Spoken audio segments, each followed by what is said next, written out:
Hey, happy Sunday on a Saturday night. How are you today? Well, I'm sorry to say COVID 19 hit my home. Uh, my son, his girlfriend, and my wife all tested negative for COVID 19, but they have all the symptoms. They're quarantined. They went to get retested. I'm pretty sure it'll come back positive. But they're all pretty good, just tired and body aches. And my wife couldn't taste the tamale. No, that's about it there. Me, I'm fine. Uh, so that's about all I could say about that. Except be safe, practice social distancing, wear your mask, and I said it from the beginning. I just don't think I'll die from this thing, so I'm going to live my life, and that view has not changed. Okay, let's talk about markets because that's what's important, right? We're at the tail end of the week of the twos. We're going to talk about red pepper first, and pretty much every item because you know how I feel about the week of the twos. It always drives down demand, and markets flatten out. Markets that should have worked don't, but that all changes this week. Wednesday's July 1st, and we have a holiday coming up. This red pepper market is extremely short. I think volume is probably down about 40%. And the only thing that held it back was the week of the twos last week. There are basically very, very few California reds. And there's not going to be any volume until we start in Bakersfield area, and that's around July 10th. So this thing is the real deal. The couple of options you have is hot house varieties. Elongated, you really don't have too many options. You got Mexicans and the few Californians that there are.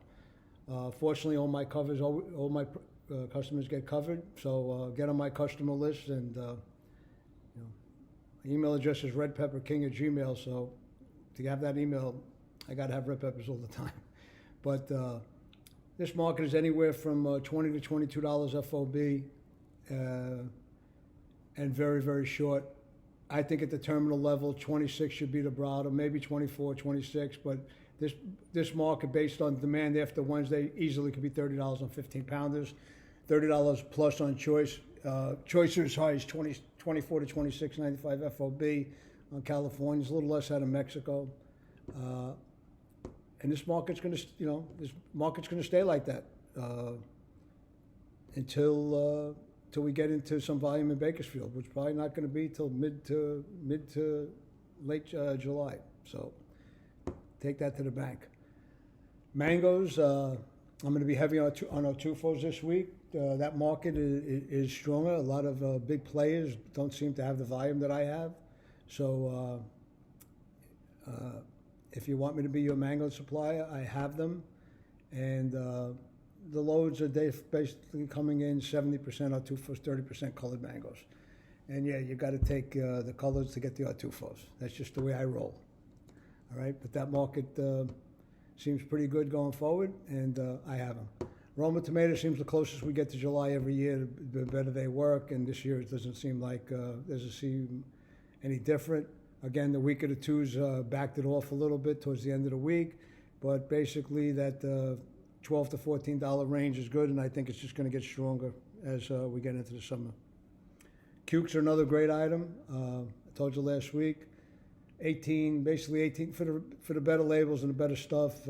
Real super cukes are $18 FOB, and decent supplies for a no demand, but not decent supplies for good demand that I think you'll have next week. So, it's amazing that everybody gets fooled. I'm not doing any business, not any business. It's going last week into this week, and they don't realize that's the same every month. You gotta think ahead. You have to look at the weather. You have to, if it's going to be 20 below on the East Coast, you're not going to do any business. And if it's going to be 95 degrees on the East Coast, you're going to sell a lot of watermelons. This is how Produce 101, guys. Speaking of watermelon, still a great item, and watermelons and corn going into the 4th of July are going to be great. Corn, forget about it. I mean, corn is not one of my items. Like I dabble a little bit in the wintertime in Mexican corn, but that corn market this year is going to be, I guess people are going to have to give up their fireworks to buy the corn this year because that market is red hot. And really, that's all I have to say this week, except to be safe. Yeah, I've been taking care of my wife and kids. Yeah, I've been cooking and straightening up the house a little bit because that's what I do. And treat your family right. Be safe. Let's do what they ask us to do. Except let's live your life. Don't live in your house locked up. All right? Because I don't believe that. Because if I died tomorrow, I'd hate to say, "Oh, I wish I was outside for the last 3 weeks," which I was. Okay. Love you. Love the produce business. Be safe. Take care. Happy 4th of July. Oh, no. We'll see you before the 4th of July. I'll talk to you on Wednesday. Okay? Oh, and I'm putting Gary Blair's sheet. So I think it's the Thursday sheet from the Hunts Point Market. Again, if you really want to get posted on New York City Terminal Market, give Gary a shout out and, subscribe to his sheet because it's a lot better than the USDA report that you're looking at because that stuff is fake. All right? Have a great day. Bye.